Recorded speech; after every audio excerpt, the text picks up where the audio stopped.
मलाई सबैले भन्नुहुन्थ्यो, "आफ्नो प्रोफेसन छोडेर किन अनलाइन बिजनेस गरेको? यसमा के छ करियर?" होइन? जसले पनि मलाई त्यो क्वेसन सोध्नुहुन्थ्यो सुरुको फेजमा। अहिले उहाँहरू आफै दङ्ग पर्नु भएको छ, कसरी गर्ने यो बिजनेस? कसरी यति चाँडो सक्सेस भयो भनेर। एज अ प्रोफेसन म जर्नलिस्ट र मैले आफ्नो त्यो जर्नलिस्ट करियरलाई चाहिँ अहिले चाहिँ साइडमा राखेर ब्रेक गरेर चाहिँ मैले यो बिजनेस रन गरेको हो। तर यो बिजनेस रन गर्नको लागि चाहिँ आफ्नो प्रोफेसन छोड्नु पर्दैन होइन। तर मैले चाहिँ ब्रेक गरेँ अनि यही बिजनेसलाई मात्रै म टाइम दिन्छु भनेर मैले बिजनेस अनि मेरो आफ्नो बच्चा, फ्यामिली, आफ्नो हेल्थलाई चाहिँ टाइम दिएँ। र यो बिजनेस मैले चुज गर्नुको मुख्य कारण भनेको चाहिँ नो बोस होइन, time freedom, work from everywhere, any time. अनि अर्को भनेको हाम्रो बेस्ट थिङ्स भनेको चाहिँ तपाईँलाई यो गर्नको लागि कुनै पनि ट्रेनिङ चाहिएन। तपाईँसँग ल्यापटप भयो नि नभए नि आजको समयमा सबैजनासँग मोबाइल हुन्छ होइन। आफ्नो स्मार्ट मोबाइलबाट नै हामीले चाहिँ यो बिजनेस रन गर्न सक्छौँ। हजुरलाई कुनै पनि टेक्निकल स्किल आउनु पर्दैन। हजुरलाई लाइफ टाइम चाहिँ हजुरको मोबाइलमा लगइन गरेर चाहिँ ट्रेनिङ चाहिँ हजुरको मोबाइलमा प्रोभाइड हुन्छ। अनि अर्को कुरा रिटायरमेन्ट। हामी हरेक काम किन गर्छौँ? हामी सरकारी जागिर भनेर कति धेरै पढ्छौँ क्लास लिएर होइन। अनि त्यसपछि सरकारी जागिर खायो भने भोलि पर्सि रिटायरमेन्ट भएपछि पनि आफूलाई बुढेसकालमा चाहिँ हुन्छ नि आफ्नो फाइनेन्सियली चाहिँ कहिले पनि विकनेस भइँदैन, कसैसँग नि हात थाप्नु पर्दैन भनेर हामीले सरकारी जागिर खान्छौँ। तर त्यति समय पनि खानु पर्दैन यो बिजनेसमा।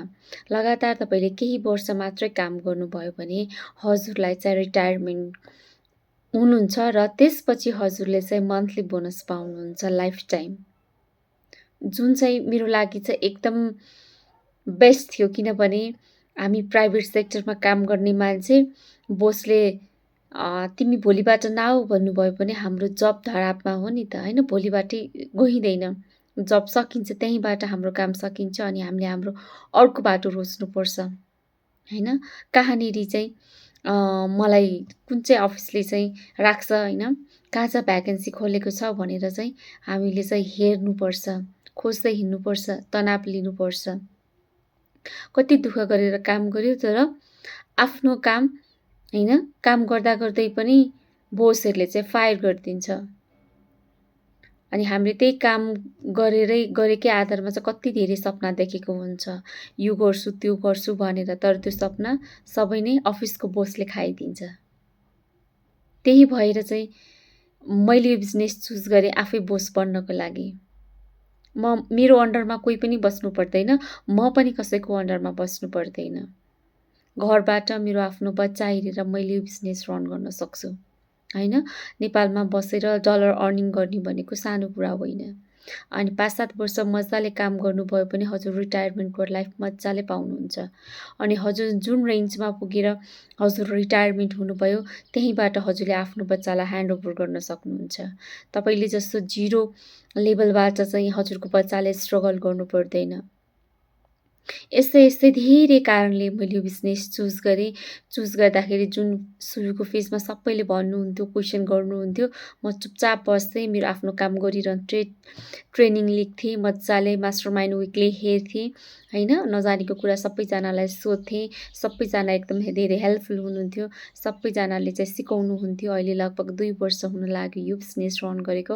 अबको मेरो उद्देश्य भनेको म जस्तै मामुहरू, म जस्तै बाबाहरू जो 10 to 5 को काम गरेर चाहिँ एकदम धेरै स्ट्रेस लिनु भएको छ होइन, साइड इन्कमबाट केही गर्न पाए हुन्थ्यो साइडमा भनेर सोचिरहनु भएको हुन्छन्, उहाँहरूलाई चाहिँ म जस्तै बनाउने कोसिस गर्नेछु।